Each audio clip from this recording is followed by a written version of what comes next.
Hey guys, it's great seeing you guys.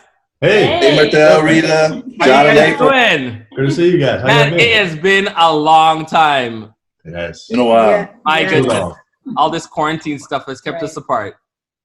sure has. So John and April, you guys know Jevin and Elaine, right? Yes.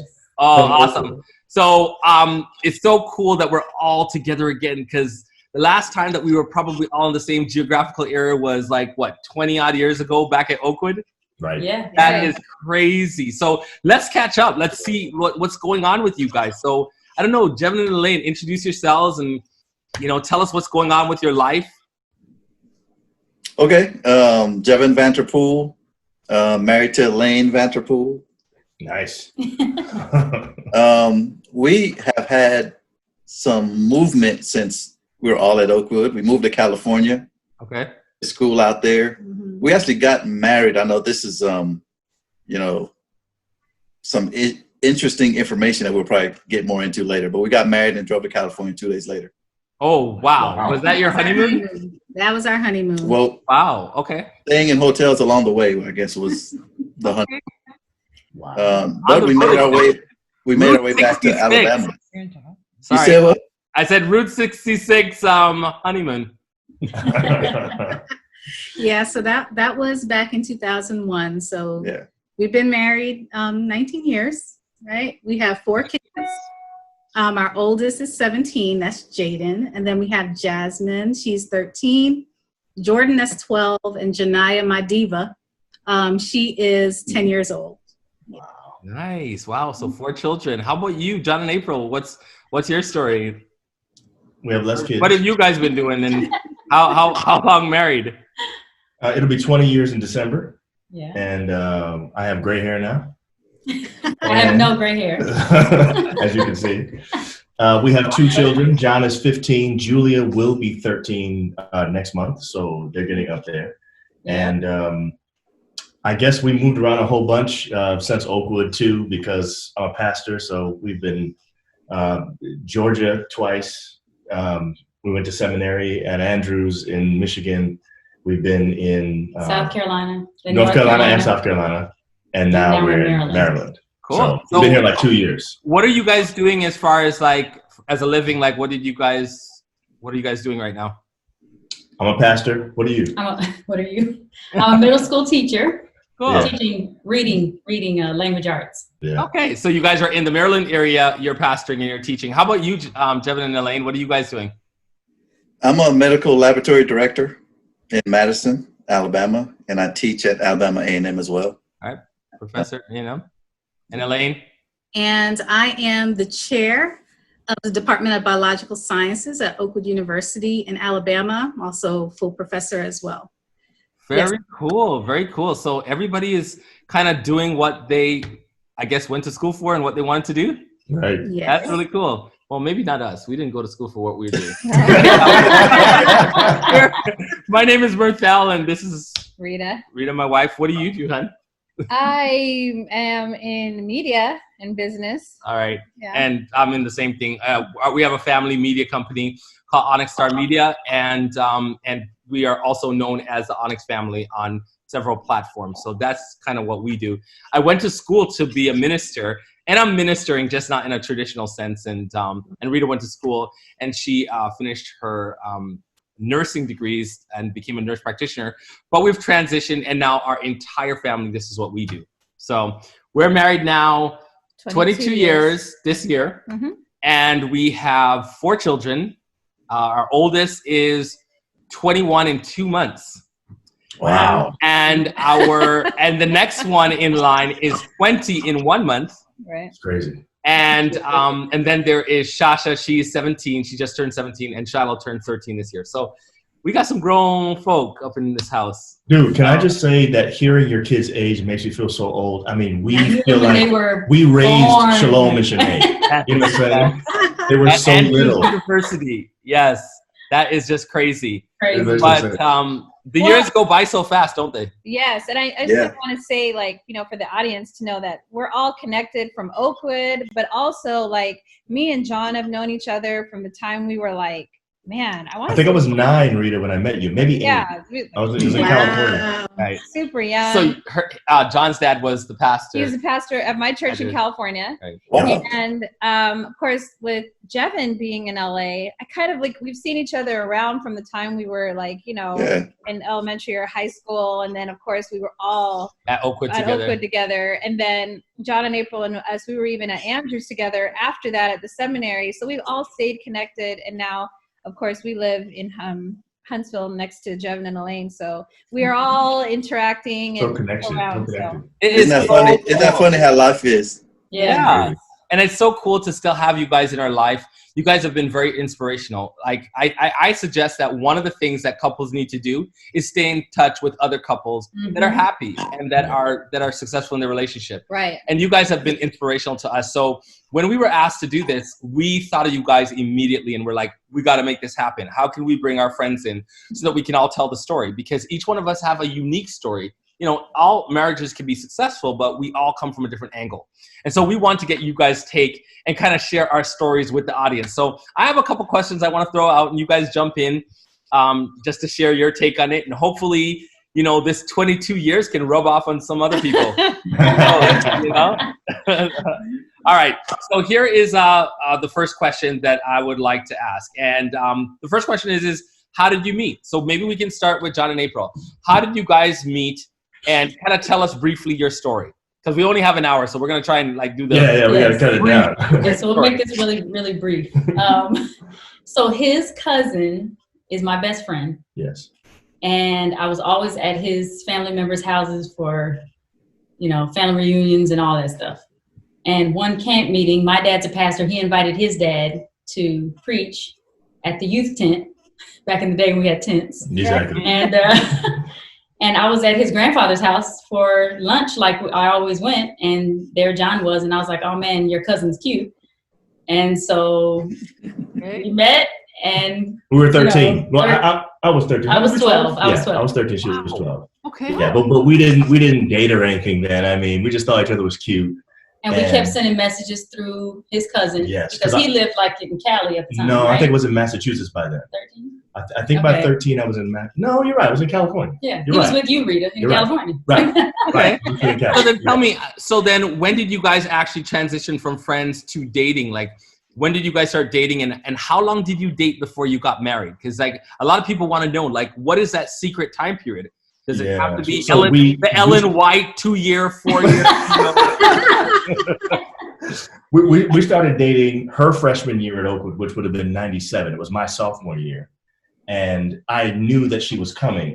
My freshman year at Oakwood, she came for college days with Pine Forge. Mm-hmm. And when my cousin was my roommate, and Rita knows my cousin Brian too, because he was in California for a while.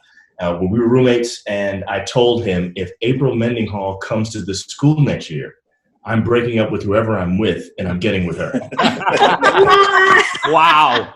That was the declaration I made at college days the year before. Right. And so she came, and I was dating someone, and she was dating someone. We broke up with our people, and we got together, and that was it. I love it. We dated 3.5 years, and we sang in the Aeolians together. So we had like, I don't know how many thousands of hours of time on the bus and planes and stuff like that together. So I think our relationship grew kind of quickly. And then as soon as I could marry her when I graduated, I did. That's basically what So that's like like you guys have known each other forever. So first of all, you guys have been dating forever. but technically you guys dated for about what, 4 or 5 years? 3.5. 3.5 years. Okay. The whole time we were at Oakwood, and then about a semester after I graduated. We got married in December of 2000, so I graduated in May of 2000. So it was about a semester longer, and that was it. Right. So very nice. Yeah. So it's her whole time she was in school we dated. Yeah, so I didn't date at Oakwood. All right, there you guys have it. Anybody else. 3.5 years exactly. That is the key. Okay. That's the key. That's it. All right, Jevin and Elaine, how about you guys? How did you guys meet? How long did you date before you got married? Elaine? Okay, so it was a little bit different. When I was a freshman, he was a senior at Oakwood. I started in 97 with April and you, Rita. So I actually was a laboratory assistant in Dr. Schmidt's lab. I don't know if you remember Dr. Schmidt. I love Dr. Schmidt. Okay. So I was watching glassware, and he was a student in her lab. I think it was cell and molecular biology lab. Was it? So I had a girlfriend, by the way. Yes, he did have a girlfriend. That's something we have in common.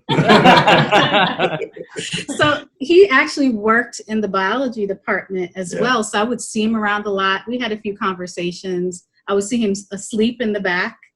You have to say why I was sleeping. Okay, Though. so at Oakwood. I worked at Huntsville Hospital, Yeah. third shift, and worked at Oakwood. So I was tired. Yes. I You wanted a working man. Yeah. Well, I had to pay for that Oakwood tuition. Right. That's right. So, I thought he was really cute, but then, I was building up the courage until I realized he had a girlfriend. I said, I'm not that type of person. So I just backed off. But to fast forward, my junior year now, I hadn't seen Jevin since he graduated. And I got really, really sick with bronchitis. It's like I lived in the annex, and everybody in the annex was kind of getting bronchial stuff. So my roommate, I woke up and she said, I have to take you to a clinic or something because you were wheezing last night. I said, oh, goodness. So she said, I will take you down to this clinic down the street. So I went there, and lo and behold, who did I see? Working there. Right. So we kind of spoke. Jevin had a little interpretation of what I said, but it's okay. I said, hey, how you doing? Okay, And she basically asked if I was married because I had a girlfriend. right. Oh, I thought you were gonna say, "Are you still tired?" Right. But okay. She didn't want to get step to me if I still had a relationship. So You have to respect if someone's in a relationship. And so when I found out he wasn't in my head, I was like, yes, right? So we're like, let's stay in touch. And we stayed in touch, and we went to the Oakwood banquet. We went to Miss Oakwood pageant. We went everywhere together. And So tell me, from the time that you guys started dating till the time you guys got married, how long was that? it was a little under 2 years. A little under 2 years. Okay. All right. So now we got to figure this out, because now you guys reset the date. And now it's no longer, 3.5 years. So I don't know. Maybe we'll reset the date. I met Rita in January 17, 1998, and we got married that same year. Yeah, really. So the perfect time is 12 months. The perfect time is like 11 months. 11 months. So I don't know. And we take the average, I don't know, maybe 2 years. Right. Okay. 2 years, I'm good with that. How are you guys with that? 2 years? Is that what we're recommending? All right. So that's really cool story. We met at a guy's, one of my friend's birthday parties. It was a Sabbath luncheon birthday party. You know how we did it at Oakwood. Everybody's always hungry. They don't want to go to the caf. Perfect reason to go and hang out. And I walked in all my glory. Rita saw me with the light shining on my head. And she'll tell the story differently. But anyhow, I walked in. I did not recognize her. I recognized everybody else. I didn't recognize her. I was actually supposed to be going there to meet another girl that I was checking out. what? I asked my best friend if she could set the situation up for me. And I basically forgot about who I was going there to meet. Wow. I just sat there all day with Rita, brought her back home in my red neon whip that impressed her so much. and that was it. I mean, I don't think Rita has anything to add to that. I think the common denominator is not the time. It's that we all had other possible relationships that we got out of. That's what you have to have there. So you need to have another relationship that you There you go. A reference point. We're just playing. Oh, that's terrible. We are playing, but that's all right. Do you want to validate what I just said? That We met at a in dinner. all my glory. Oh, okay. That's what I'll validate. Was he glowing in a halo, Rita? No, he was dripping in like beeswax from wannabe dreads, but he could.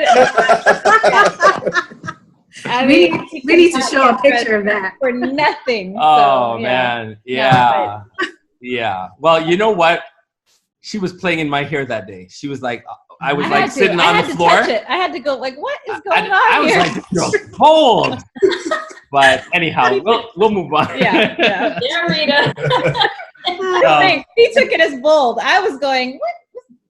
It didn't feel like that. It felt more like this. Oh, Rita. But I don't know. The truth is somewhere in between. Just going. Anyhow, so how did you guys know that this person was the one? Because a lot of people think that, you know, there's only one person for them. Do you believe that? And how did you know that your person was the one? Jevin and Elaine, you guys can start. Yeah, well, so family's important to me. And so my mother at the time would basically look at everybody that I've dated and, you know, would give me her opinion. But I always rebelled because I was like, you know, why are you trying to pick who you want me to be with? Mm-hmm. You know, want my own identity, wanted my own choices. And really, it never worked out. So maybe there was some truth to leaning on some wiser people. But when I started dating Elaine, immediately my mother's reaction was different. She responded differently to Elaine. And getting to know her and dating her, things just lined up. We had a lot of things in common. We had common goals. And a lot of the important things that you want to line up with, we lined up. Nice. We had some things that weren't so in line, but I think it's important to have differences just as well as similarities. You can't be similar in everything. And I think what were some of those differences? Do you guys mind sharing that? What some of those differences were that? Let me say first that I don't think that there's just one person out there for you. Okay. But I think that you want to pick the person that fits you better than anybody else. Got you. Yeah. Right. Now, do you guys want to answer that? Like, what was differences? Because sometimes differences can actually really get in the way. But if those are like really primary differences, what were some of the differences that you guys were able to appreciate and it didn't get in the way? Well, I would honestly say that Jevin is blunt, right? We're kind of like you, Mirthell. I'm like you, Mirthell. Rita, Right. Right. Very blunt. I'm more of let me not ruffle any feathers. And sometimes it kind of irked him how it was kind of like, I don't want to get into anything with anyone. And Jevin's like, no, we got to cut it right here. Right. So those are some. You gotta be honest at all points. Yeah. But she softened me with that though, because sometimes that can be a little rash and abrupt, and people don't know how to take that. That's happening here too. You might say this guy's a mean guy, but I'm really like. But I've softened him up. He's really softened through the years. Right. It bounces out. So that were some things at the beginning that, you know, it kind of irked him. And I can be, I wouldn't say a pest, but if he. I used to say she beats a dead horse. Yes. Murdering animals in your relationship. You know, my goodness. Yeah, but I mean, I think now being married so long, we understand each other and we don't even let things. We're just like, okay, that's Jevin, that's Elaine. You know, we don't do anything. But I do want to answer something though. All right, so in terms of how I knew he was the one. So with me, I was a little bit different. Jevin was actually my first boyfriend. I went on dates with other people. There's people that I liked.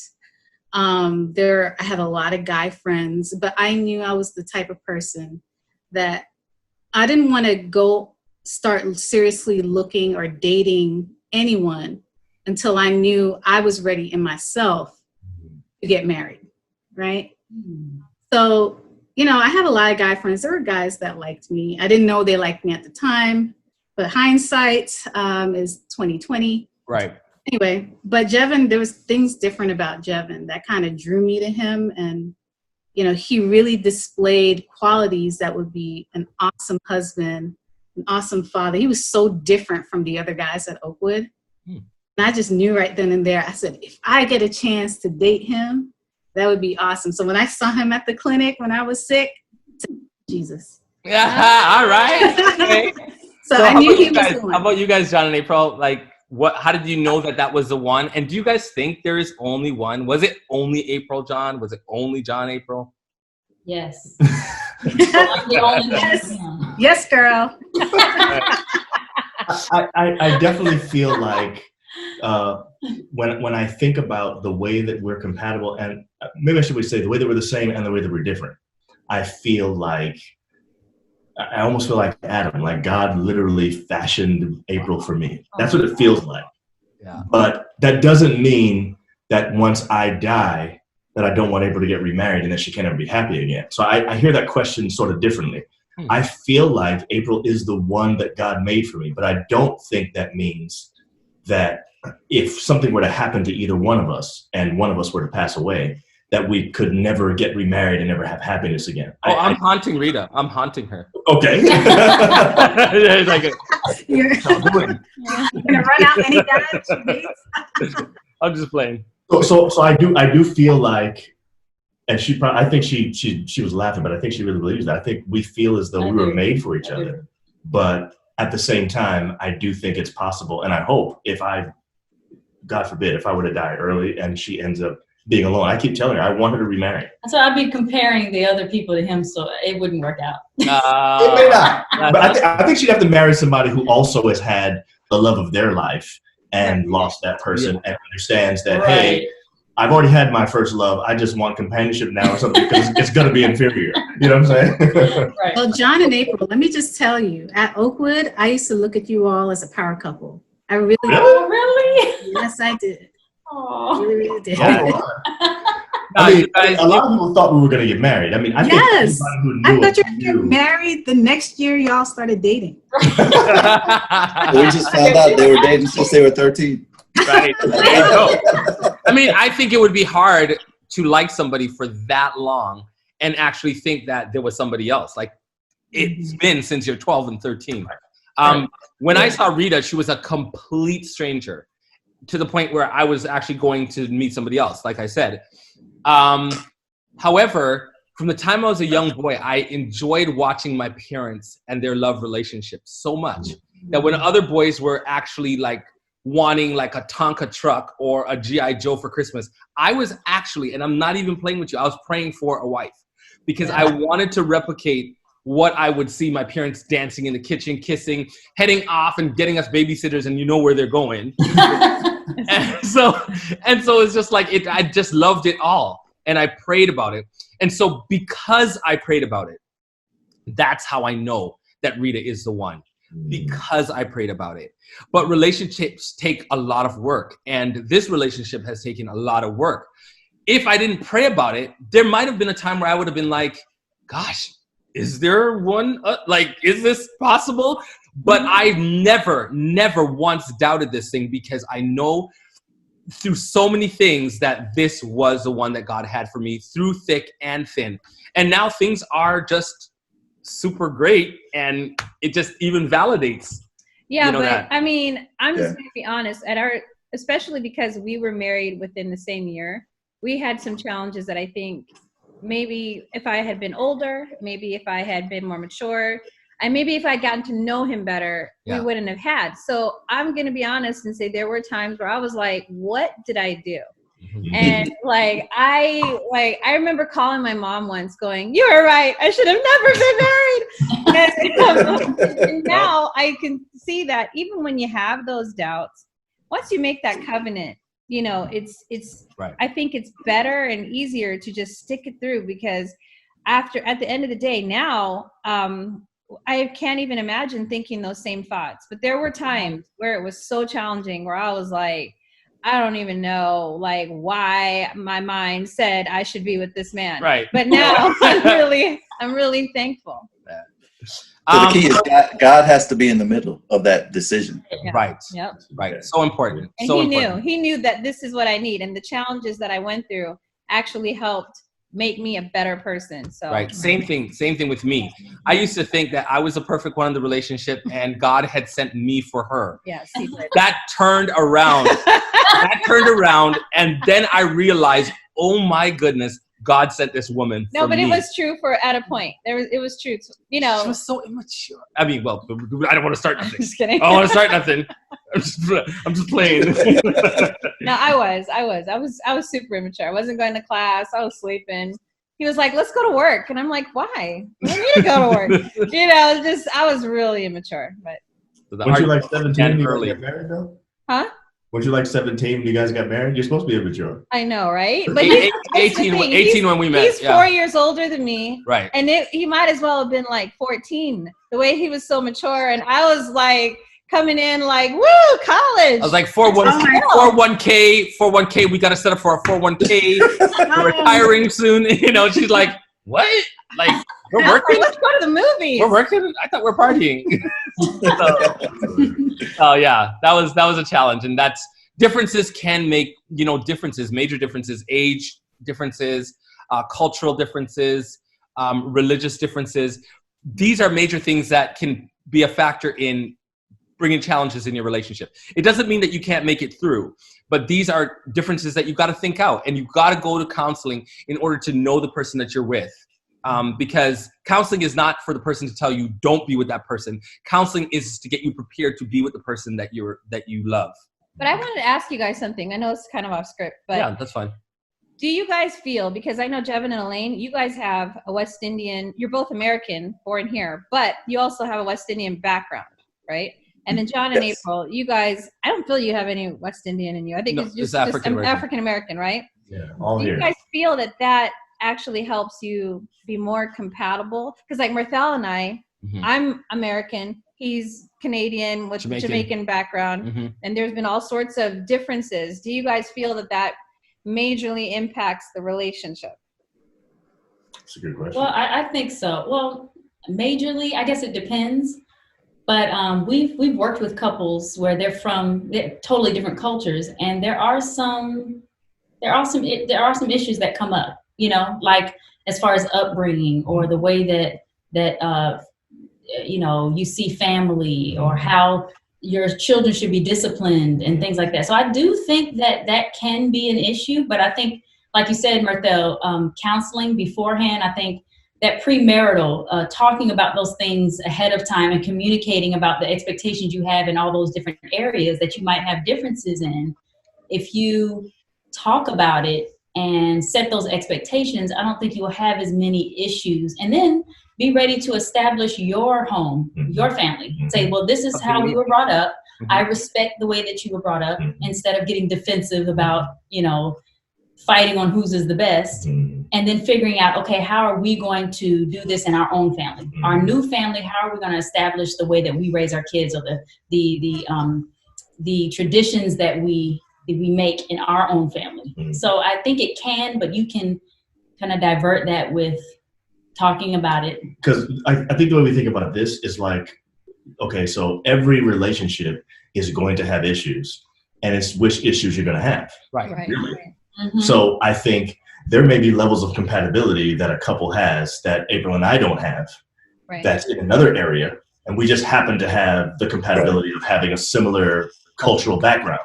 So that we have a checkbox on this one because we're from the same culture, so that's good. But then we have other issues over here where we're incompatible or whatever. Another couple's going to have it flipped, maybe. Right. So I don't know that it necessarily is any worse than any other problem, or it doesn't have to be. Right. And that makes sense. And I think that people that, even if you're in a West Indian culture or an African American culture, like there's somebody that's from the South that's like, nah, we're going to Piggly Wiggly. And the other person's like, that's true. Are you kidding? Kroger's, I didn't know anything about Piggly Wiggly until I got to. And then I heard April talking about Piggly Wiggly, and I don't think anybody in this house wants to go to Piggly Wiggly. But seriously, no, but you're right about that, because we start off, I was like, my children are going to say yes, ma'am, and yes, sir. I'm from New York. He did not want that. I'm like, come on, man. Yes, ma'am, and yes, sir. What is that? Exactly. But he had to decide to respect that. Right. And we talked about it, and I told the reasons why. And it was so funny, y'all, because once the kids were born and they began to grow up and talk and interact with us, he was like, yeah, I kind of like that yes, ma'am, yes, sir thing. I kind of like that. Because he saw, nothing like down south. That's Yeah, right. there was some Southern stuff that I guess. But you're right. That we're from North and South, and you know, We do have some things, even with the way, you know, the things we bring in the house as far as food is concerned, you know, just stuff like that. You're right. Yeah, like I want No, helmets. seriously. Well, April, you made a good point, April. You said, you brought up a word, you said expectations. Mhm. I think that's a big key. It is.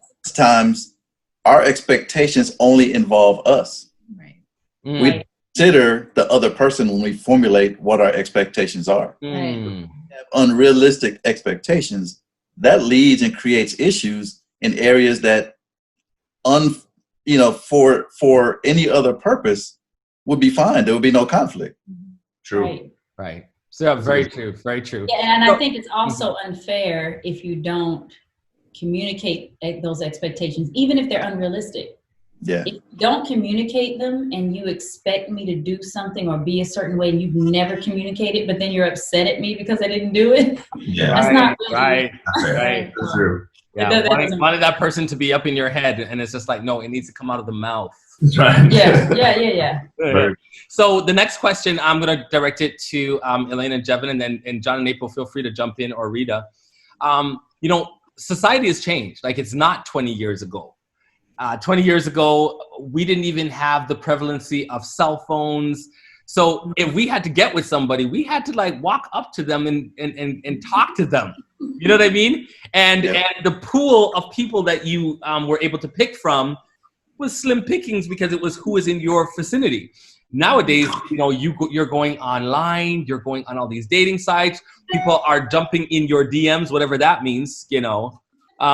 So I think they slide into your Yeah, DMs. they jump. I don't even know. They're hopping. I don't know. Like Sliding. sliding is the right terminology, right? So, so guys, what are your thoughts? Now it's 2020. There is a different atmosphere. How would you handle the situation? What are some of the challenges you see that wasn't in our day, and how would you handle that? Well, let me start off. I mean, I really enjoyed the Joy Notes at Oakwood. You know, that was before phones in Texas. You remember that? Right. But, you know, working at a university, I actually see differences. And, you know, Jevin also works at a university. Like with us, you know, we were more talking face to face. We were on the phone. But what I see a lot of students, and some of them will come and talk to me, and they said, you know, Dr. V, do you think this guy likes me? And I'm like, well, just give me some more information.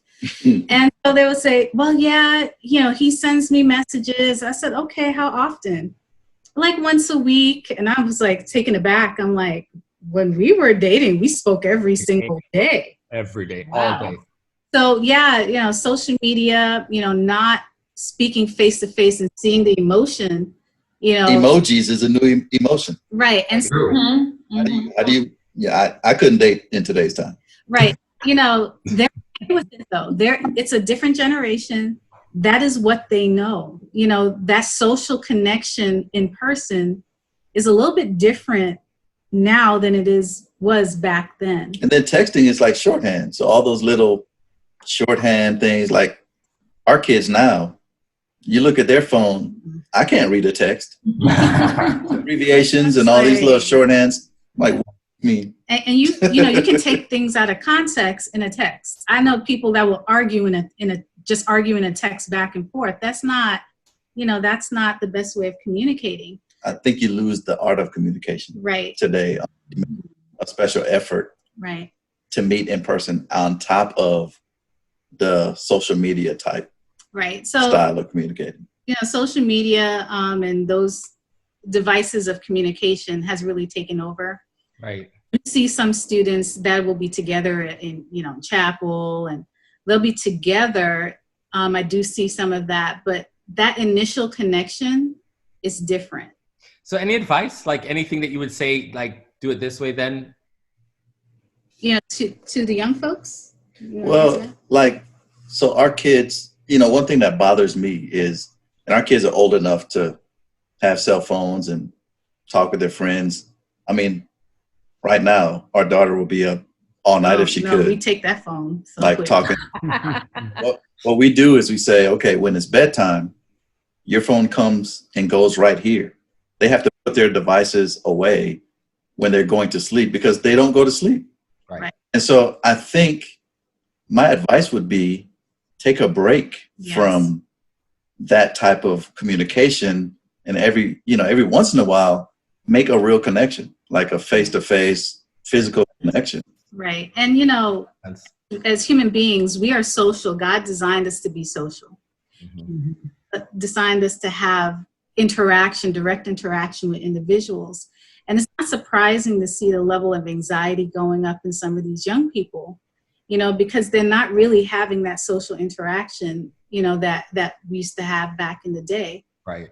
So definitely we put it down, because sometimes those kids are so consumed in their devices. And when we tell them, okay, that's enough, and then I see them start interacting with each other, I feel really good to see that.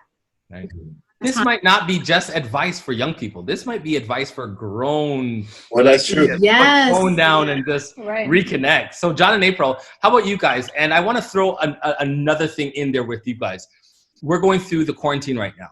And so social distancing. So not only the advice for 2020 relationships, but what advice do you even have for people that are quarantining right now? How are you going to find a person? Are you going to be loveless until Jesus comes, and then after that there's no marriage? That's true.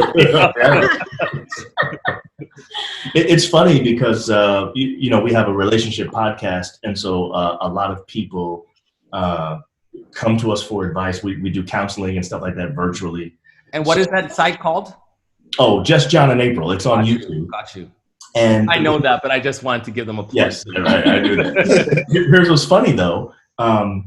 Since this quarantine started, our amount of requests for virtual counseling has gone up probably twofold, maybe three. I think we're getting 2 times the requests now. It's crazy. It's crazy. So there's 2 reasons for that. Number one, a lot of couples who were engaged to each other had dates set that were sometime after this quarantine. And as they look over the horizon, they say, I don't know when this is going to end. I have no idea. We may want to just change our date. So they're like, okay, let's get counseling and let's maybe just get married now. A lot of people are doing that.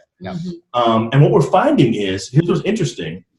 The way that people interact with each other during this quarantine is similar to the way people who interact with each other who have long distance relationships. And they may live in the same town, but because they can't see each other anymore, they just, that's what we suggested them too. Just do some of the stuff that used to be done back in the day when you guys had to have long distance. Now, of course, back then you had telephones, you could write each other letters, you have FaceTime today where you can see each other's face to face. That's kind of an advantage. But I actually think it's possible, and we've seen this a couple of times, for you to sort of fast track your relationship and find out sooner whether or not this is somebody you really like. Because if you're in an earlier stage of your relationship, and now that you're under quarantine, there are things about people that are coming out now, like their real selves. Right. It's happening. Can't hide no more. And so people are saying, hey, I don't like this guy. I can't do this anymore. I'm breaking up. Or, man, I realize now I really like this person. You know what I'm saying? They're talking more. There's way more communication going on. Yes. Because you don't have the hustle and bustle of life and work, going out and doing. And so they're talking on the phone and FaceTime, and it's happening more than they had before. It's really about getting to know the person now because all the distractions are stripped away. Right. You just think about the kinds of things you did for dates back in the day. And most of it was just being together in the same room, but not really interacting. You go to the movies or to, I guess out to eat, kind of you talk. But, you go to the movies, you're just watching a movie. Well, except with April, she talks the whole movie. I saw that podcast. We saw that podcast. That was hot. That podcast got heated. But I'm saying I don't think people need to worry about it as much. I think we have, as Elaine said earlier, God has made us to be social beings. We don't have to do anything to try to be social. We're just naturally social. Yeah. So just sort of do the stuff that you want to do to get to know the person. And even though you can't see each other face to face, don't let that be an obstacle. Kind of treat it like we have a long distance relationship. And it's possible that some things could come out during this time that's actually something you could get to earlier than you would have been able to if you were face to face. I'm actually very distracted by the way April looks. She's very attractive. I want to spend most of my time not talking. Oh my goodness. Man. April, you got a good one. Actually, you know what I'm saying? Right. So no, what I'm hearing from the both couples is that upping the communication is so important. Whether it's putting the cell phone down or whether a circumstance draws you guys more closer together, those are really, really great things to do in 2020. It hasn't really changed.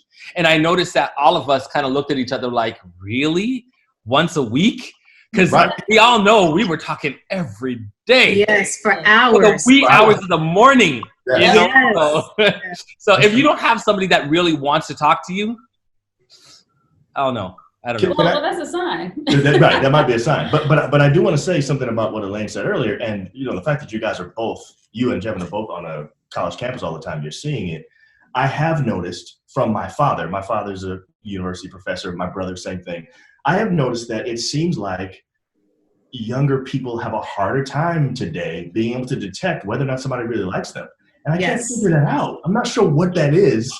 Communication. Like, if I want to know, I just go ask you. You know what I'm saying? Yes. Hey, I'm kind of digging you. You like me too? You know what I'm saying? What happened to that? Like, what happens to the check yes or no? Will you Right. And the body language, when you're in the presence of the person, you can read the body language. I thought the same thing, but it seems like people these days don't know how to do that. And I'm not sure what that is. Well, maybe it's because they have lack of emotion due to depending on text.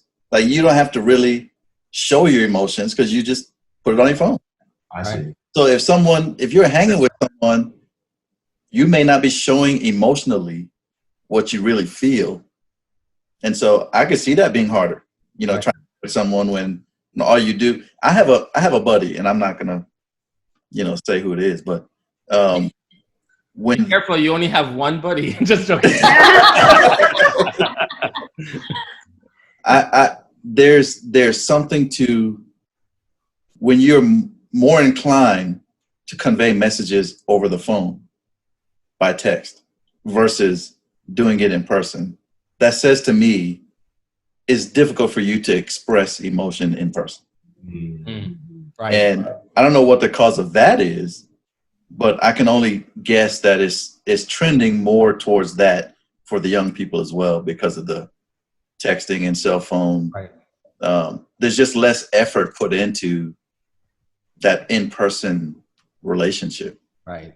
So cell phones, basically, we're saying is like really made it. I didn't have a pager back when we were dating, so I got my first pager my senior year in Oakland. I wouldn't be so quick to talk about the fact that you guys were drug dealers.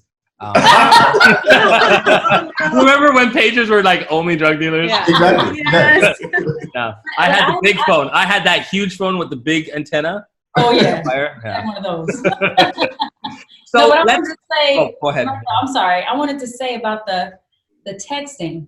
I don't know. I kind of feel a little bit different about that. I mean, I do believe you're right.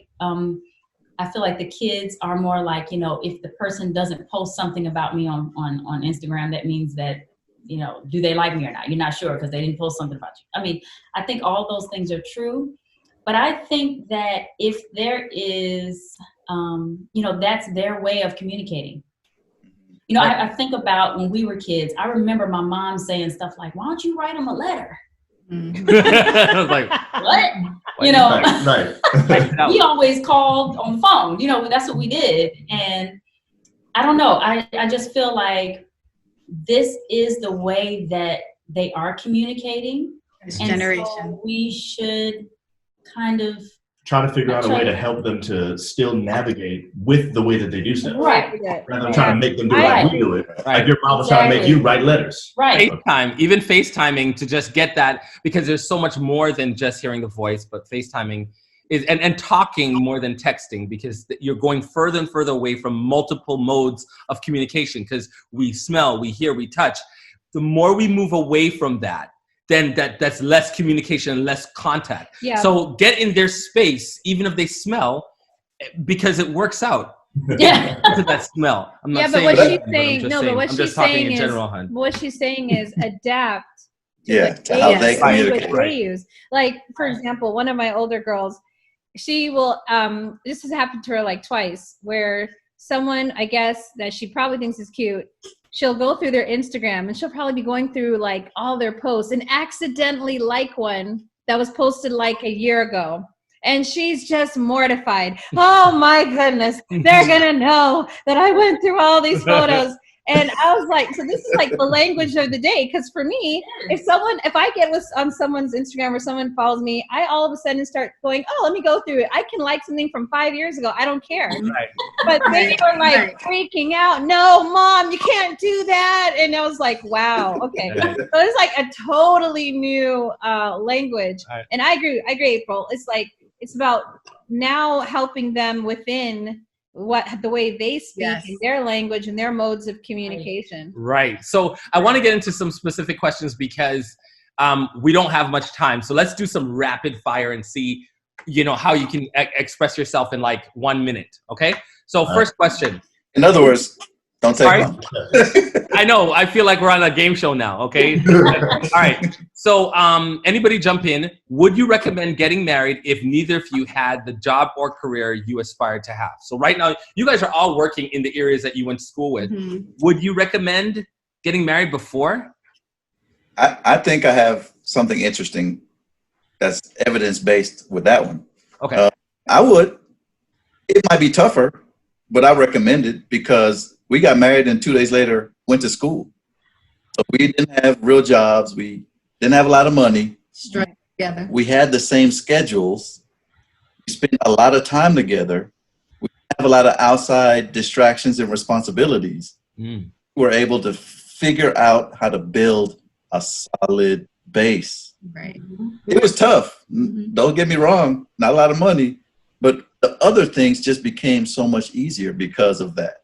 Right. And, when you're in your careers, it's hard. You're busy, you're bustling, you're doing all of that. And if that's the time that you're waiting to get married, you might have some issues because you both are so busy. And the communication, and they might snap at each other. And, if it's God's timing for you, go ahead and do it. In fact, that's happened to us after we got married and got our careers. There's a period where we were so busy, you tend to take each other for granted. Yeah. Wow. Going there, doing this, doing that. And we make a special effort now to make sure that we don't allow that to happen. Well, the reason why I asked this question is because there are so many guys. This is really a guy issue that says, I really love her and I really care for her, but I just can't get married until I have a job that I can take care of the kids, that I can, take care of you. But that just seems to slip away.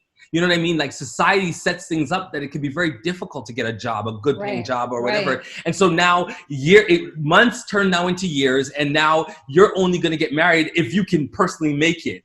And I always question that because I said, sometimes it's better to just work together as a team. Yes. Right. To do it together so that you get the goals. Yes.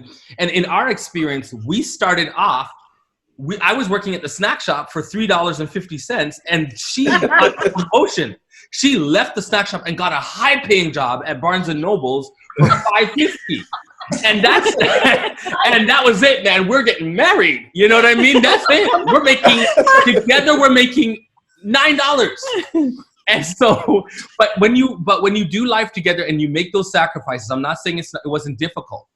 What we're making today and what we make today together is astronomical. I would not even dream that we would be able to make that kind of money. But that when God has a plan, you got to invest a little so that he can take you somewhere. And now I'm grateful. I actually think you'll make it more than me, by the way. She is? Wow. I actually think the question is a very American question. It's almost a question you would ask in a capitalist country. Right. Wow. This idea that marriage can't work unless the money is exactly the way it's supposed to be. I'm like, who says that? Where did we get that from? So I think it's funny because we had a similar situation. I'm working as a pastor, not making that much money, and April didn't have a job at all. We were on one income for a couple of years. Those are the best years. Those are the best years of our marriage. Wow. You know what I'm saying? Wow. So I think we all have similar experiences when it comes to that. The money doesn't make it easier.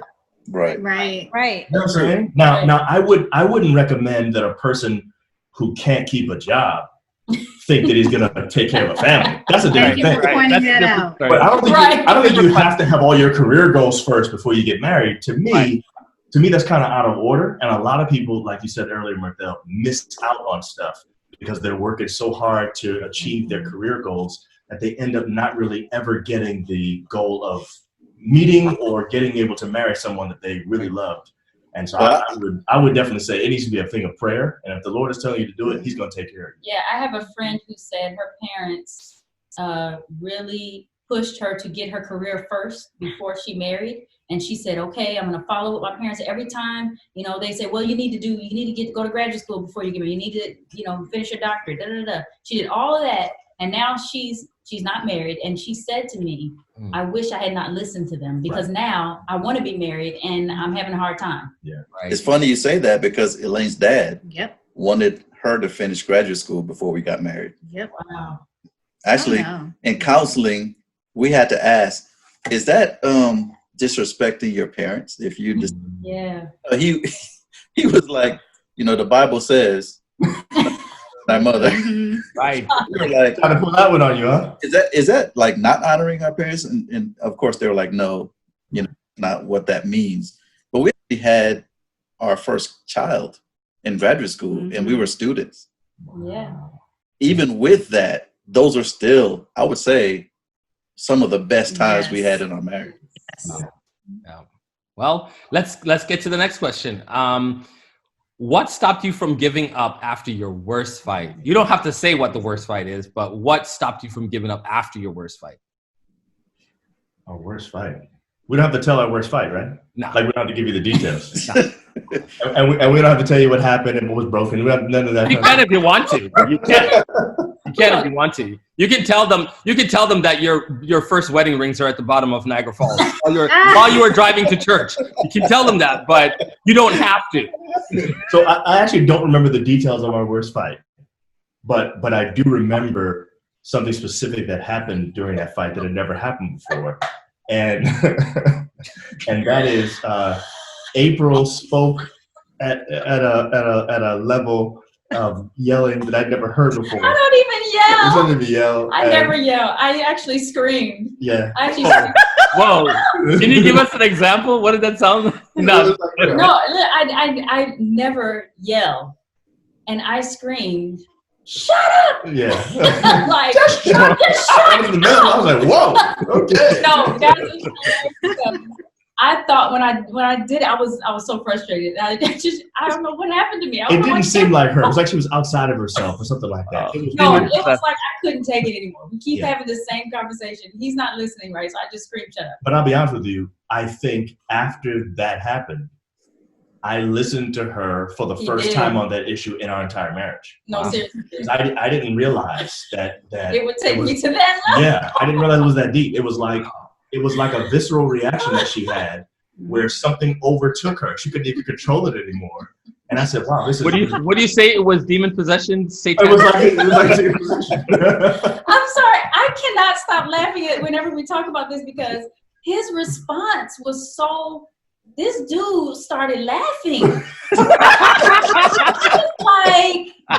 why? Guys, it just didn't seem like her. I was like, whoa. And then he was like, what's happening? And then he was ready to listen. Right. I was like, what is this? I can totally see John doing Our worst fight turned into a good thing at the end where we were able to get some resolution on something that we've been fighting about for years. You know what I'm saying? And it's like it built up and she just exploded. So I don't. Anyway, that doesn't really ask me. What was your question? I would. You guys got so caught up. What made you not give up after that? I would agree with them that after some of our worst fights, it was an opportunity. It created opportunity for change because we actually listened to each other. And what I wished was that we didn't fight about it. But I'm so grateful that whatever created the opportunity to hear. It was used to be able to advance us. And I learned a lot of things about myself and a lot of things about the relationship because it was brought to that level where, you know, I had to hear. I think the difference from being right, resolute. So if you want to resolve something, it's not about being right. And I think a lot of arguments come because one person wants their viewpoint to be the right one. Right. Not really looking at the other person's perspective. And so being right out, you know, early on we fought about things that we look back and say, that was so stupid. That was so dumb. Yeah. You're trying to be right, and it leads, it escalates, it becomes this big fight. And all you have to do is try to be resolved or resolute in each other's viewpoint, and then you can grow from it. Right. And another thing that I like is that when you have an argument, the perspective that you guys had was that, you know, we grew from it. And that's so important to be able to refrain that. Usually when you're arguing against one another. But if you can shift it where you shift your perspective so you're arguing together for a common cause. You're not the problem. We're facing a common problem. Let's refocus and now make sure that we're fighting together as opposed to fighting each other. And so right now our wedding bands is at the bottom of Niagara Falls on our way to church. And it's a beautiful thing. They're united together at the bottom of Niagara Falls. Forever and ever. On our way, forever and ever. Forever and ever. They'll always be together. When Jesus comes, they'll still be together. And the beautiful thing about it is it started as a silly argument, like you guys said. It was like over like whether she's gonna do the children's story because she said she was gonna do the children's story. And it was like we're on the way to church. She's saying, "Well, I don't want to do the children's story anymore." This is a pastor's. This is a pastor's argument. Fight. You know, so that shouldn't even have been a fight. Honestly. Have been a fight. But our fights tend to be on the way to church as I'm getting ready to give the word of the Lord, and then the devil, the same devil that went in April, rises up, and that's it. My sermon is out the door, you know. But that's our story, you know. Anyhow, let's go to the next one. So the next question that we have is, when it comes to marriage, do you think it is more important to be the right person or find the right person? And we'll go with Jevin on the line. Be the right person, find the right person, and then John and April. Okay, so initially, I think this is everybody's thought process, is that you find the person that'll make you happy. But honestly, I found through the years, it's not about that person making me happy, that person being the right person. It's about me being the right person. You know, I can control me. I can pray that God helps me. I pray for Jevin. I said, but if I'm the right person, you know, I pray to God, I said, you know, use me to be the wife that he needs. You know what I mean? Mm-hmm. You know, through that can cause change. You know, and that's, you know, through the years, me trying to be the right one. Yeah. Jevin became the right one. Mm-hmm. Early married Jevin, immature Jevin, had that viewpoint where you need to find the right person. Mm-hmm. But that would lead to conflict because I was looking at myself. That's almost selfish. Mm-hmm. You want, right? If you become the person for that the other person needs, then they in turn can be the person you need. Mm-hmm. So if people have the same perspective, I'm going to be that person. I'm going to be the right person. Right. And the other person has that same viewpoint. Then you end up with the same end goal that you thought you were going to have or deserved if you had the right person. Right. Makes sense. You got John and April? I think for us, the answer is pretty easy too. I think it's about being the right person as opposed to finding the right person. Right. I actually think while you're trying to become the right person, you learn more about what you should be looking for, and you also learn to be gracious.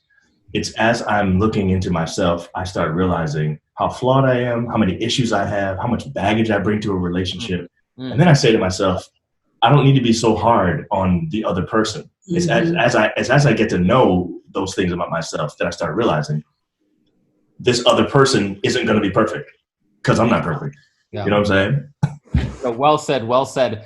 Hun, do you have anything to add to that one, or? No, I agree. You gotta be the right person. So let's close off with the last question. And this question is, what would you tell, and I'll start with you, Hun, what would you tell your 20-year-old self?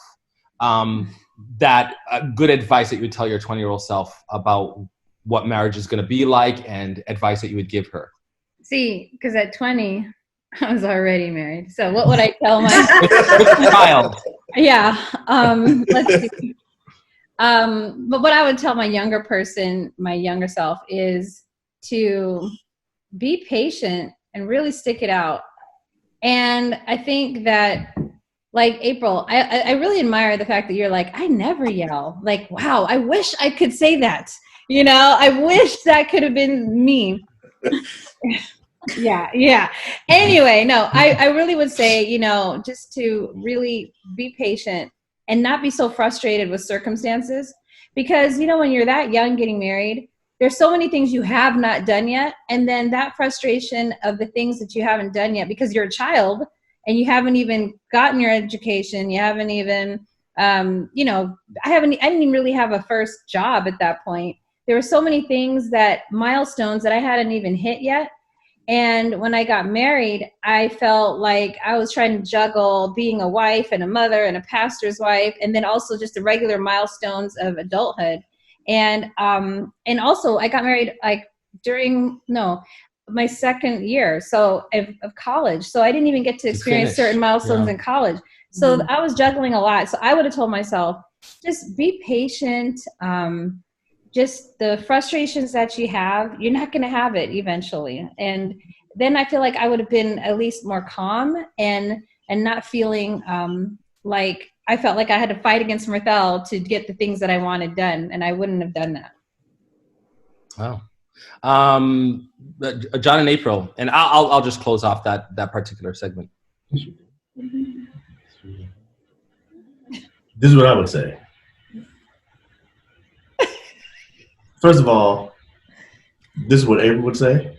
Life is short. Oh, yeah. Mm. Yes. Say for me. No, but you guys both can answer the question. It's yeah.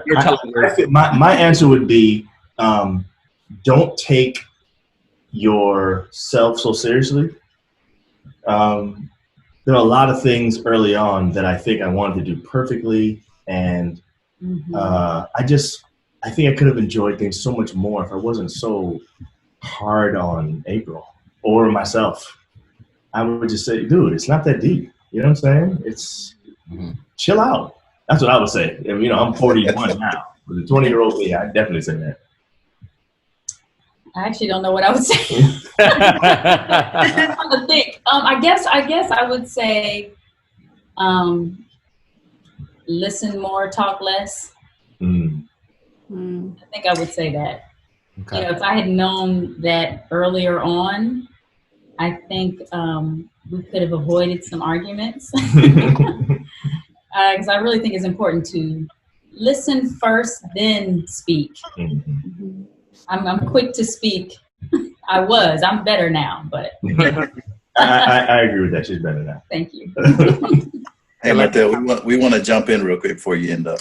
So. Oh, no, you guys are next. Yeah. Okay, so with me, I would actually say to my younger self, remember that you're the only one like you. Other people will not think like you. The way how Jevin will respond to things or your future spouse respond to things is not the way that you will respond. Because if you have those expectations that they're like you and they're going to think like you, that causes a lot of conflict. And so that was what I would tell. That's what I learned, you know, years into the marriage. And once I said, you know what, I know Jevin's going to respond like this. So I'm just going to I won't take anything offensive. I won't, because I know that's Jevin. Even though I won't respond that way, and, you know, same thing. Sometimes he said, I know you wouldn't do it like that. So he learned that too. Okay. Yeah, I would tell younger Jevin that understand what the word commitment means. So we look at marriage and we understand it's a commitment, but we don't really pay attention to what that means. When you become one together, you're committed to that person. So I would take arguments as she's opposing my viewpoint. But if you really look at that person made the same commitment you made.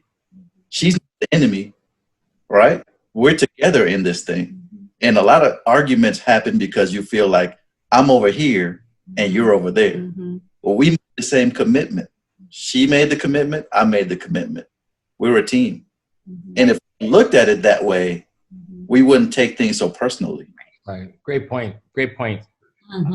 You guys, I just want to thank you guys so much for even coming on this forum and just sharing. It was awesome. It was fun. I feel like, you know, we did it for camp meeting, but I feel like we should just be doing this, like just hopping on and just connecting with one another again. It was great. And even though we are trying to pass on knowledge to the next generation, I feel like it's really valuable to just keep on talking and reporting with one another and growing from each other's experiences and sharing. What I would tell my younger self, I would share two things. One of the things is try to walk a mile in Rita's shoes. Try to walk in Rita's shoes. And one of the challenges I found in our relationship is that I thought I was being nice, but I didn't even need to be nice per se, because my nice may not even be what she needs. What she needed at a time that I didn't feel like I gave that to her was I was not seeing life from her perspective. And anybody that has ever had a family, you could have a sibling that had a completely different experience, even though they had both the same parents. You could be in a marriage. I was in Canada. I had my career. I was close to my family. I was in my cultural setting. Life was wonderful for me. But I didn't take the time to step aside and say, how are you experiencing it, hon? I'd hear her, but I wasn't feeling it. And I think she needed me to feel what it felt like. And so that's one of the things I do. And the second thing I tell myself, which is the most important, is that I'm not just in a relationship with Rita, I'm in a relationship with God. And when the hardest times come, I don't need Rita to solve it, and I don't even have to solve things. So I don't have to argue to solve it or defend a situation. I could just let God take care of some things, and it's going to work out perfectly fine, because I'm not just married to Rita. I am married to God. I have a covenant and a commitment with God, and he is motivated to make sure that our marriage works out. And it's evident, because this thing hasn't worked out because we're perfect. It's worked out because he's perfect. And I'm so grateful for that. Amen. So thank you all for joining us today. We hope you've learned something. More importantly, we hope you've been inspired. We are going to be praying for you. And so I'm going to ask Pastor John Nixon if you could just lay a prayer on the couples or the individuals that are listening and they just need a blessing and an anointing. Could you just pray for them right now? Okay, let's do that. Thank you, Heavenly Father, for giving us this opportunity to interact with one another, this forum that brought us together as friends and couples, but also that we were able to talk to and speak to these hundreds of couples who are watching right now. Lord, I ask a blessing over every single one of them. I ask that you would be in their relationship. I ask that you would remind them of what Mirthell just said. That is that we are in a relationship with each other, but it's really a love triangle between us and you. And we want to make sure that we do everything we can to enhance our relationship, not just with each other, but with you. Help us to submit to each other. Help us to be willing to do things your way. We'll be able to look at what the other one is doing and look on it with compassion and sympathy. And may we walk together and grow together as couples. Father, I'm asking that if nothing else happens, that this one thing would be true, that you would help us to be saved through our relationships. Yeah. So all of these things that we deal with as couples, may they be the building blocks for us to be able to go to heaven with you when you come. Help us to be ready. We know you're coming as soon. In Jesus' name we pray. Amen. All right, guys. Take care. See you next time. See you guys. Yes, we got to do that again. We're so glad that you have joined us over here on the NU Youth page. Would you just do me a favor real quick? If you have found this and maybe you're in communication or talking with some others that are looking for this page, will you just copy the link and share it with others so that they can be a part of this live conversation? This is happening right now, and John and April, Mirthell and Rita are here with us. They want to answer your questions and continue on the conversation. So I want to give you a moment to be able to do that so that others can come in and be a part of this conversation. So while we're waiting on them, maybe you joined in the middle of the conversation and what they were sharing, and you're wondering, who are these intelligent, experienced couples that are here with us? And I want to give both of them a chance to just introduce themselves to you if you joined in a little bit late. So Mirthell, Rita, I'm going to start with you guys and then jump over to John and April. Okay. Hi, everyone. Hey, how you guys doing? Mirthell and Rita, and also some people know us as the Onyx family. And we're just enjoying ourselves with our friends, John and April, and Elaine and Jevin. Elaine and Jevin had to go, so they won't be here, but I think that we'll try to handle those questions between the four of us. Perfect. Now, those of you that don't know, if you didn't hear from the top, Mirthell and Rita, they have this awesome YouTube page called the Onyx Family. They have over 5 million subscribers. They're doing family-friendly stuff, over 3 billion views of what they have. So if you're looking for family-friendly stuff, look for them, the Onyx Family on YouTube. You can't miss them. They're doing incredible things. And they have a dynamic marriage, married for 22 years in December. And then, John and April, share a little bit about your story and how long you and April have been married. We've been married almost 20 years. We met each other when we were very young. I was 13, she was 12. Both of our fathers are pastors, so we grew up as pastors' kids. There was a lot of stuff that we just knew about what it meant to be in a pastoral family. We didn't have to even discuss it. But we've been in love with each other for, I don't know, I guess since I was 13. And, we enjoy each other a lot. We're best friends. We like to do things together. We exercise together. We cook together. We eat together, definitely. Yes. We have a YouTube channel as well. Ours doesn't have nearly as many subscribers as the Onyx family. We do marriage and relationship podcasts on there and other things like that. So we really enjoy working with couples. We do that a lot. So where can people find you and April, John? Just tell us where can they find you on YouTube and where can they find your podcast? If you go onto YouTube, just search just John and April, and you'll find our channel there. And we have several different kinds of things on there, but mostly is a weekly podcast that we publish every Friday, in which we talk about some kind of relationship topic and either debate or just laugh about it, different things like that. So it's always a lot of fun. So hopefully you like it. Oh, that's awesome. That's awesome. I'm going to go and I'm going to subscribe right now to make sure that I can get some of that information from you all and everyone else that's looking to grow their relationships in healthy ways. You can check them out as well on YouTube and through podcasting. So I know that sometimes when you hear couples like this, I can say that it's an honor for me to sit down and talk with you all because I know that you all are the real deal. You're not perfect, but you're perfectly in love with each other. And that's awesome. Part of the conversation that we heard was talking about arguing and different challenges like that. Can you share maybe from both of you all just a couple of more nuggets for those couples out there that are trapped in the same home because of quarantine and there's a lot of frustration that's built up? How can you work your way through some of those challenges that are happening in the home? What are some of the strategies that you have learned? And then I'd like to share with each and every one of you all that is looking on live right now as they're answering that. If you have a question, please drop it in the chat and we'll be sure to get as many of those questions on during this time. But John, April, Rita, Mirthell, how can people kind of get through the argument and the challenge of being together when you're not really getting along? Oh, we'll give this to John and April. This is their specialty, quarantine arguing. Yeah. Well, I know one thing that we have discovered during this quarantine is to give each other the benefit of the doubt. We've realized that sometimes we don't put ourselves in each other's shoes, and we're kind of, we realize now we're a little hard on each other. Mm-hmm. And when we started off, it took us about 6 weeks to get used to this. Yeah. So the first few weeks we had we were what is it, butting heads or whatever. Yeah. And then we realized, man, maybe we should be a little bit more understanding and try to, be a little bit more patient and understanding towards each other. And that really helped. We actually talked about it.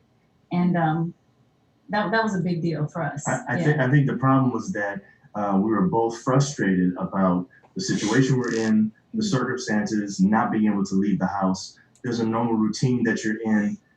There's this distraction in life called work.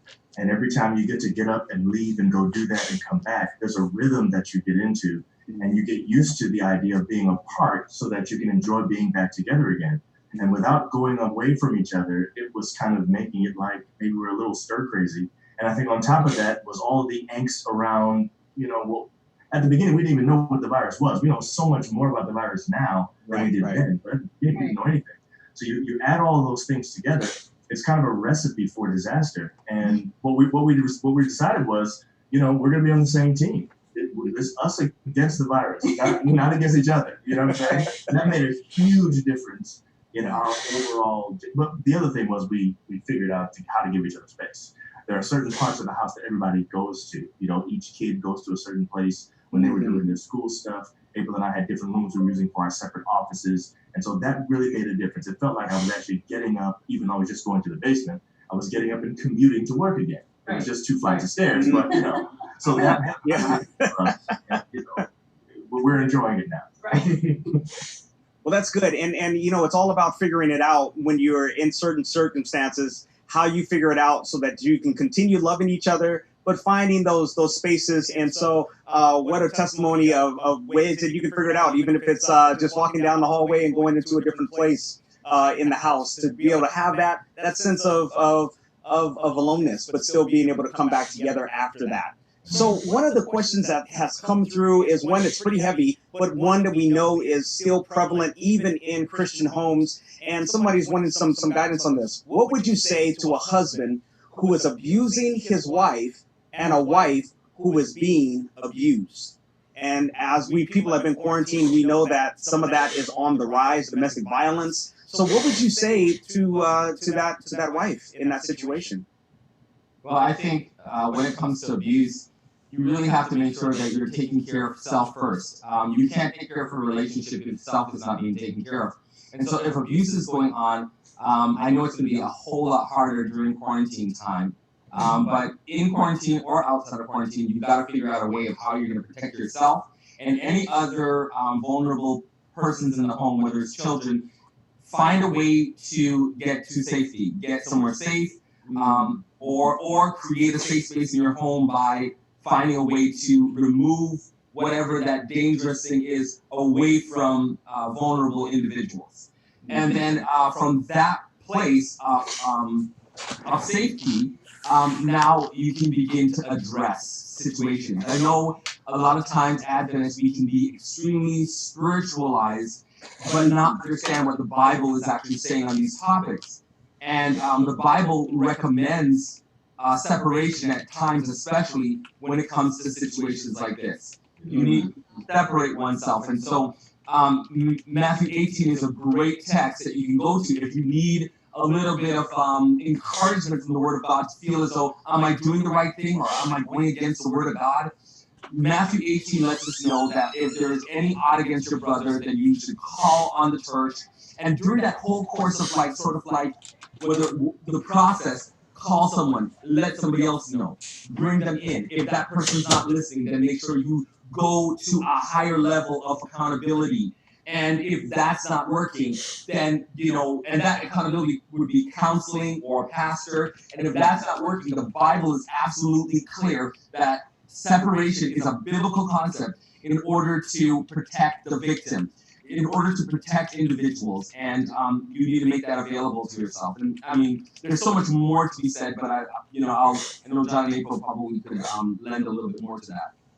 We agree with you wholeheartedly. Yeah, I was going to say the same thing. We think the biggest obstacle in church settings, church situations, is the guilt of thinking that by me leaving to go get to safety, that I'm somehow going against the Word of God. And I would say that's the biggest thing that we would speak against in this situation. I think you did a great job just now, Mirthell. Don't feel like you're going against the Bible when you say, hey, I'm leaving temporarily at least so that I can get to safety because my safety is important. And sometimes these people that are doing the abusing, they're not thinking at the time. They are being emotional. And so sometimes things happen that they didn't necessarily have planned to do. And there are people who end up sometimes losing their life or getting severely injured because someone could not control their emotions. So it's absolutely in your best interest, not just your best interest, but in the interest of your relationship, if it's ever going to last, for you to be able to make that separation happen. Do not feel guilty for a second about that. And I'll take it even a step further. Let's remember that forgiveness and reconciliation is not synonymous. Forgiveness and reconciliation is not synonymous. It's almost an equation. In order for there to be genuine reconciliation, you have to have both forgiveness and repentance. You have to have a person that has a repentant heart and is going through and is willing to go through the process of true, genuine repentance.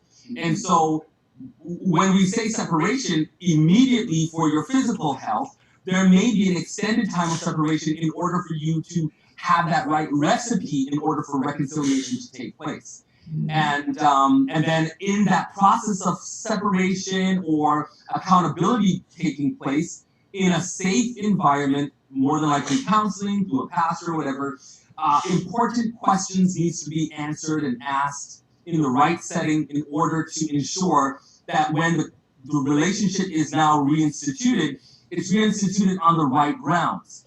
There's this concept that is like, once married now, that's it. You need to struggle or suffer through anything.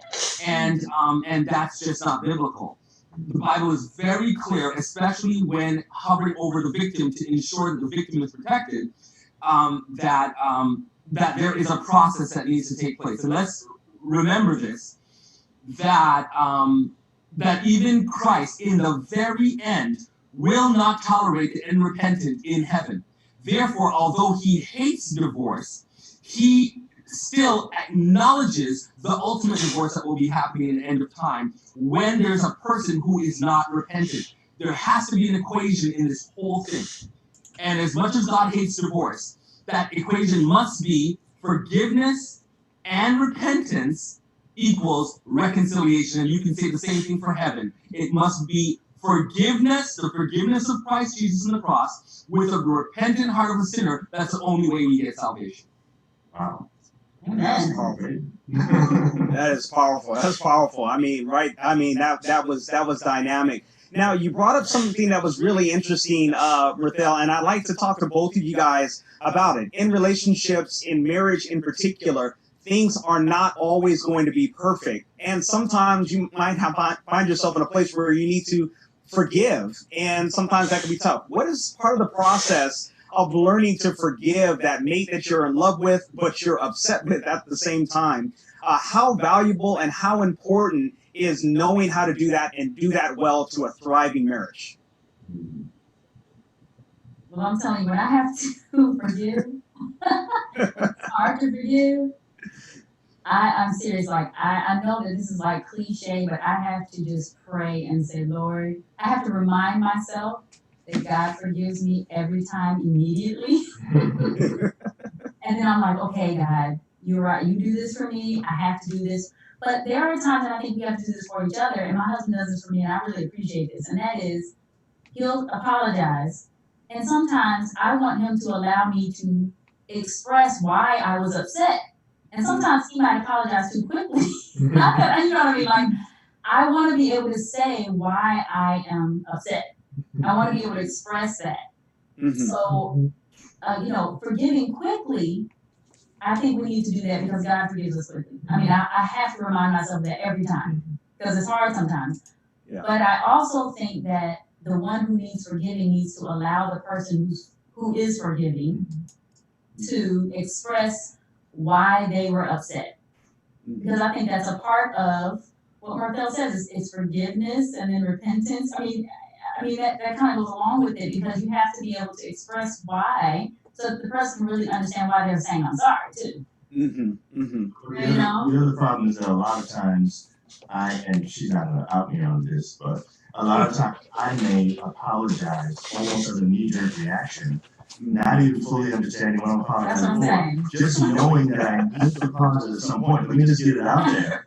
And the problem is, it's very difficult for her to be able to process what just happened because she never got a chance to even say why it was that she was upset. So that does happen. Now, that doesn't happen all the time. Sometimes I'm actually genuinely sorry, and I do it still too early. She still needs the chance to be able to say, here's why I was actually upset. And that does work for us a lot, actually, and that does happen most of the time. But that helps with the whole for me forgiving is what I'm saying. Like, again, I have to pray about it. I have to remind myself right away. God, you do this for me, I forgive you, babe. I do. Like, I have to make myself say that sometimes. But I think you have to go through that whole process so that it can be a full forgiveness. Yeah. You know what I'm saying? Okay, so I have another question that kind of came through as well. Unless Rita or Mirthell, you want to jump in on the forgiveness question at all? Did you guys want to add anything to that? No, I think, I was going to say listening ear as well. And I think April covered it by the person actually listening to what the problem was. And also, just to add a little, I see forgiveness as a fruit, much like an orange. And orange has several parts to it. And if you were an alien that came down and didn't understand how to eat this orange, you'd look at it, it looks beautiful, you'd bite into it, and you'd have a very unpleasant or mixed emotion experience, so a little bit of bitter, a little bit of chemically, a little bit of sweet, and you'd be confused, and you'd say, you know what, I probably don't want to ever eat this fruit. And that's what happens with many people with forgiveness. The fruit of forgiveness, you have to be taught how to eat the fruit of forgiveness, how to consume the fruit of forgiveness. Because there's parts of it that is very sweet, but then there's parts of it that is very bitter. And just like an orange, like you have to, it has its protective, it has the seeds, it has the rind. Each part, some gives roughage. If you drink the orange juice only, it spikes your blood sugar. So everything has its proper perspective. And so what happens is that if the same thing is true with forgiveness, there are elements that are very difficult. And I imagine that Peter experienced the difficulty when the part of forgiveness is holding the person accountable. And when Jesus said to Peter, do you love me? And he kept on asking the same questions over and over. And I could just imagine the accountability part of the fruit of forgiveness is not pleasant. I mean, I remember there's some things that we were up till the midnight hours. I couldn't get sleep because Rita was asking me the same question over and over, trying to get full understanding. Because he didn't mean it. And I'm just after that, I just, I'm sorry. I had to know for sure. And so, but at the end of it all, I can honestly, truly say that just like the orange, where the seed is to reproduce, the protective covering is to protect the juice. In forgiveness, when it comes to the fruit of forgiveness, when you go through the whole process and you fully understand what the Bible is actually saying about forgiveness, you will truly say that it's a sweet process overall. Yeah, that's good. That's good. Man, I mean, this is great stuff. This is great stuff about forgiveness and about love and relationships. So another question that's come through, I find it really interesting as well. I'm really curious to find out how you guys answer this. You start off your relationship. The question is, you start off a relationship together in one place. Like, say, let's use the example, you both come in and you both enjoy a chicken and you're enjoying meat and everything like that. But one spouse changes, and let's say that they go completely vegan. And now you're having this challenge of one is doing one thing, but one is doing something completely different. How do you navigate changes within the relationship itself that sometimes might seem to cause a bit of conflict? How do you handle that? I think for me, it's not about putting expectations on the other person.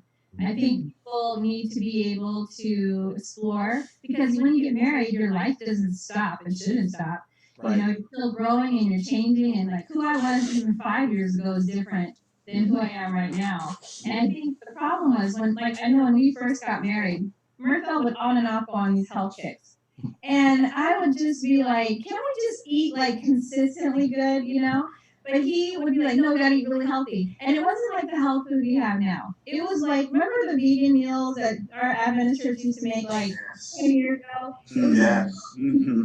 And it was like no seasoning, no nothing. And then he's like the main cook. So he'd be like, well, this is all I'm fixing. And I'd be like, what? And so now we changed where he would now not put expectations on me. He'd explore, but then he would realize that, you know what, I'm not going to force this other person to come along with me.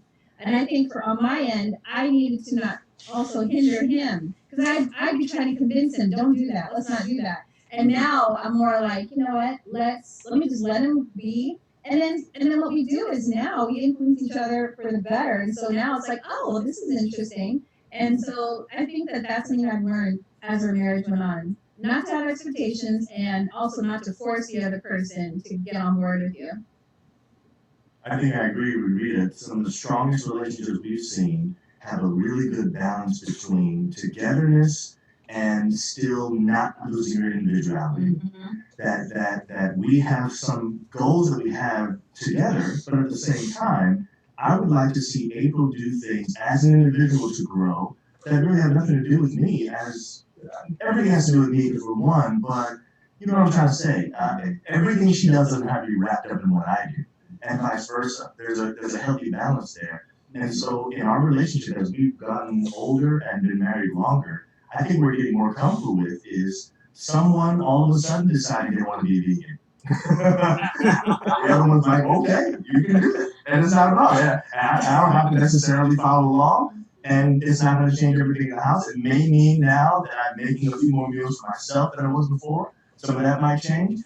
But you know, our marriage is filled with those kinds of things, especially as you start to get to middle age and you start questioning where I am right now in my life. What have I done to this point? I thought I was going to be here and I'm not there yet. So many dreams that I had that I don't even have a hobby anymore. You know, I've lost myself in the kids. These are regular things that happen to me all the time. And they wake up one day and they say, you know what, I don't want to do any of this anymore. And I said, I want to be married to you, but I don't want to eat like this. I don't want to sleep like this. I don't want to be doing this job.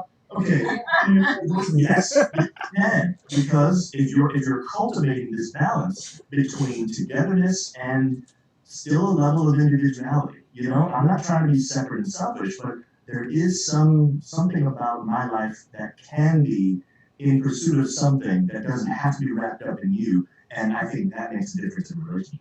Yeah, respecting and supporting as well. You know, respecting when someone else or your significant other is not moving along with you in your journey. Your journey's going to be different, whatever it might be. So I think, you know, that person supporting the other, even though right away you may not necessarily agree, but you can support and not push down or make somebody feel bad for what they're doing, but also, like I said, being balanced in that. I think supporting each other is very, very important, especially with the stages in life, because men go through stages at different times than women. So it's like, you know, if you're not ready to support each other during those stages, there's going to be some conflict there. Yeah. Well, I want to ask one final question, and then we're going to wrap it up here. I know that you all talk, and John, you just kind of alluded to it a little bit, and you talked about hobbies. You talked about the value of separateness. Is one of the keys to you all's success as couples things that you have discovered to do together? It might have been something that you did before you were married or something that you discovered together. Would you say that part of the secret sauce, as it were, to you all thriving and growing together is discovering something that is not just hers or not just his, but something collectively fun that you all can do together? And if that is the case, what is it that you all have discovered as couples that you all have found that you enjoy doing together that enhances your relationship? Well, in the beginning of our relationship, I think Rita was still at a place, because we married so young, Rita was still at a place where she was trying to find herself. And so there was actually quite a bit of things that we had different. There's from just like we talked about culture, to even just the way that we spent money, upbringing, and even hobbies, because Rita is an avid reader, and unless I was making a sermon, I wasn't reading. You know, and then it's just several other things that I enjoy doing that Rita didn't necessarily enjoy doing. So we had a lot of dreams, and so there would be times where the day is over, we'd get in bed, and we would dream about a time where we could probably work together and have a family business. I was a minister. She was a nurse, didn't want to be a nurse and wanted to explore other things. And God found a way. He kind of shook our world. It happened in a way that I wouldn't necessarily have chosen for it to happen that way. But we don't get to choose when God is moving. It happened that way because I was probably not listening to him, and probably should have listened more. But whatever the case, something happened that shook my world. I ended up leaving ministry as a result to go with my wife as she was going to launch a new career in... Yeah, but the way you said that is kind of, I don't know, I know this audience. Something happened that shook my world. Oh, yeah, that's true, that's true.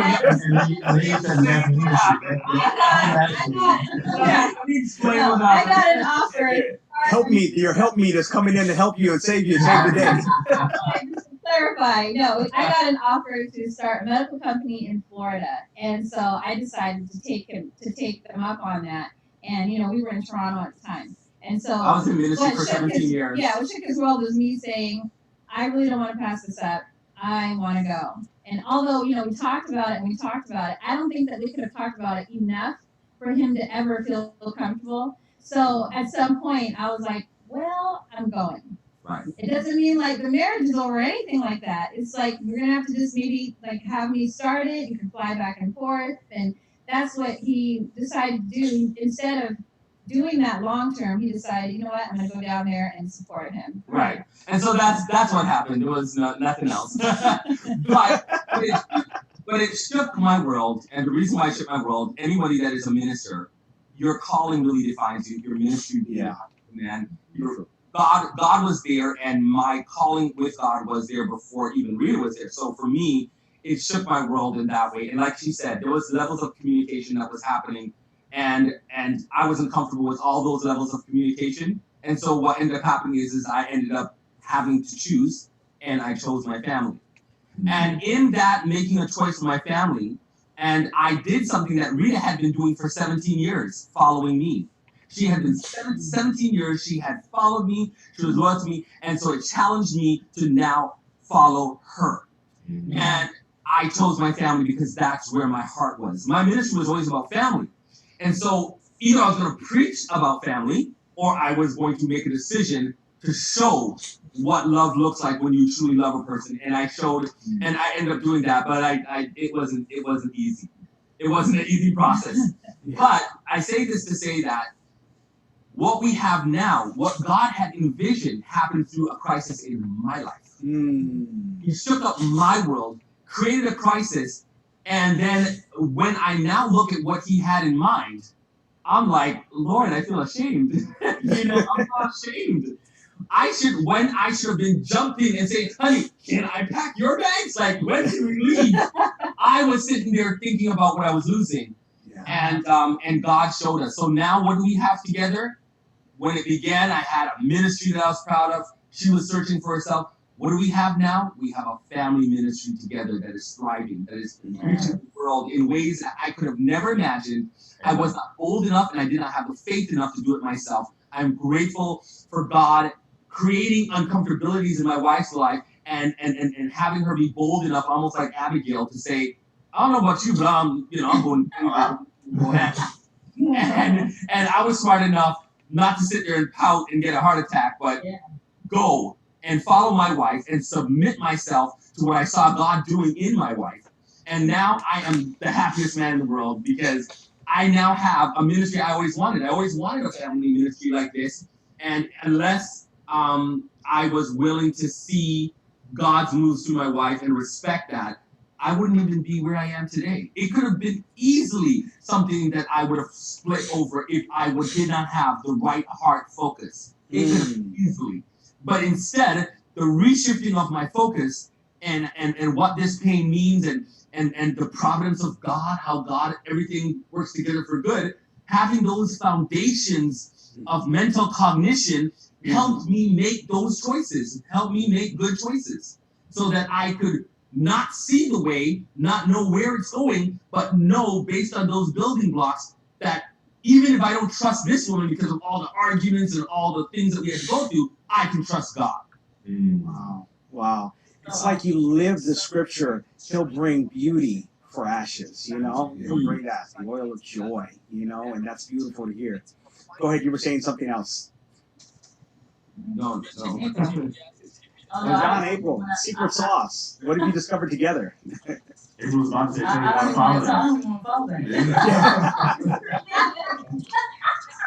we have hobbies, and we like Scrabble.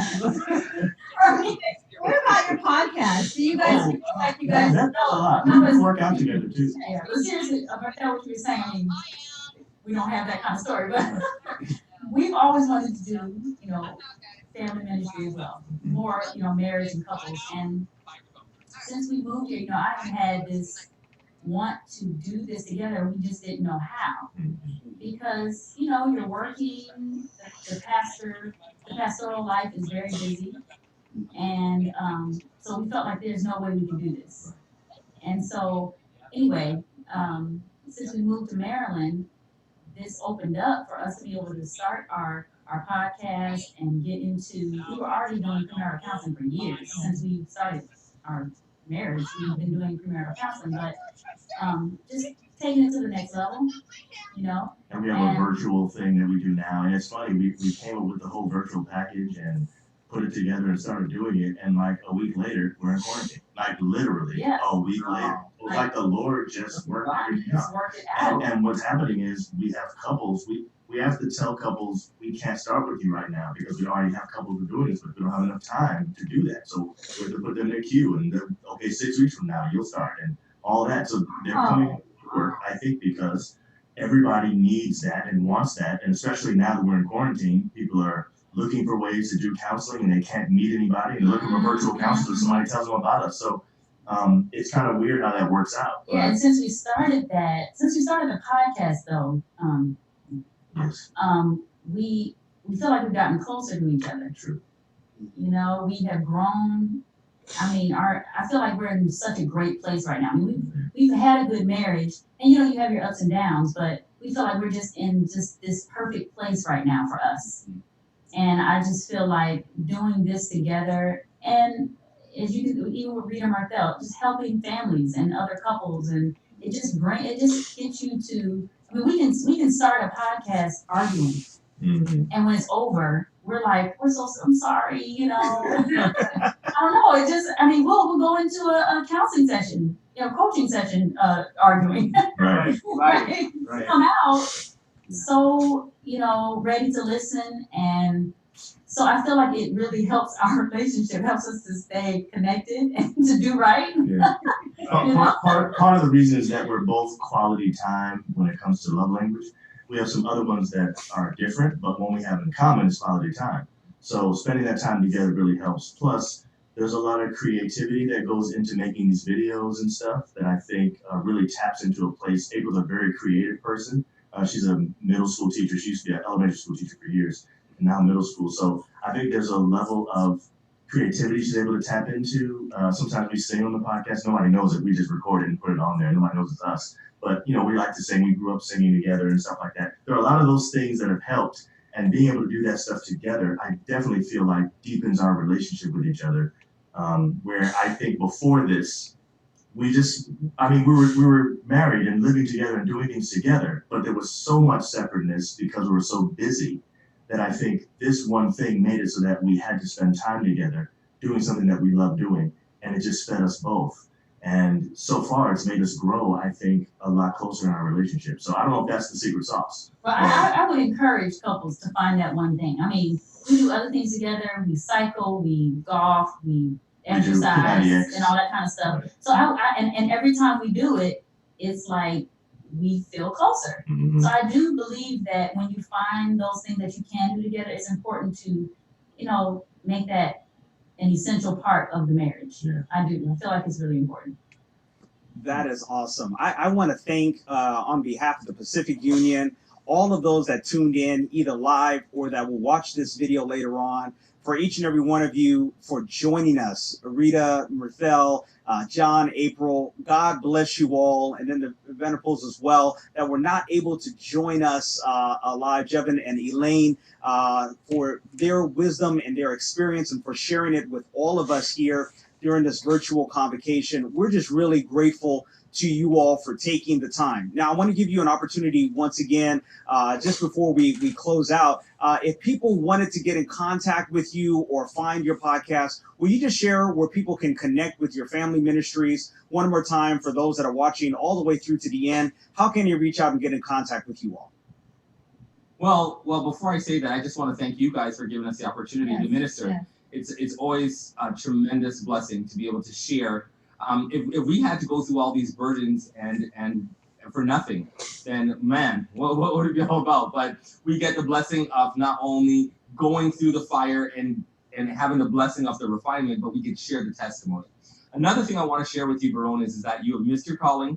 I think you need to be in newscast or you need something where you're hosting something. You are amazing, okay?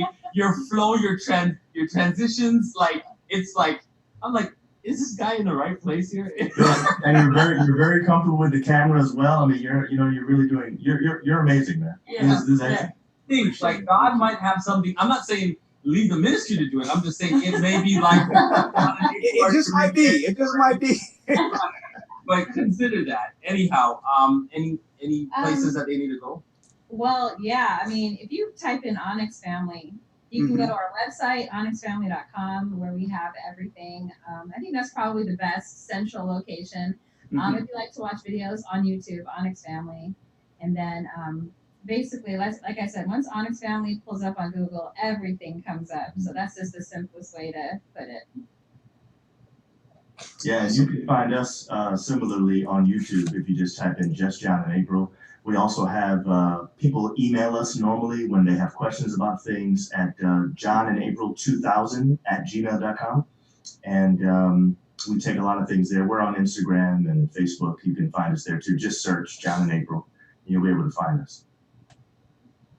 That's awesome. And I'm sure that there'll be those that are reaching out to you all. It's an honor to call you all friends, but more importantly, to hear your stories of how you have made it through and continue to make it through. I want to pray a blessing upon your marriages and on your families. You know what? We didn't even get to talk about kids and raising children. Like, that's a whole nother program that we could do and talk about, because raising kids during this time is a whole different challenge in and of itself. But I just want to pray for you guys as we bring this to a close. And those of you all that are online, if you'll join me as well in praying for these families and then also praying for yours as well. Dear Lord and Father, we're just grateful for this time that we have to gather together virtually. We're thankful for Rita, for Mirthell, for Jevin, for Elaine, for April, and for John, for the words that they've shared with us about how they can have thriving marriages in you. God, I pray that you would bless their homes, that you would bless their ministry in incredible ways. Would you continue to expand their territory to be able to reach others, to be able to encourage those that are struggling, to help those that are doing their very best, and for those that are seeking to find love, the wisdom that they share, God, may it guide them in the right direction. And then, Lord God, for those that are watching this broadcast here today, I pray for their homes as well, for their marriages, for their relationships, God. I'm praying for those that are searching for that mate that will give them fulfillment, God. I'm praying for those that have children that are seeking, Lord, to find you. God, will they be encouraged by the words that they heard here today? All is not lost if you are in the center of it. So, God, would you bless the homes and the families of each and every person that is watching this today? We're grateful for this opportunity. In Jesus' name I pray. Amen. Amen. Amen. Guys, thanks so much for joining us here. Once again, you've heard where to reach out to the Onyx family or just John and April, where you can find out more information about their ministries. God bless you. Right.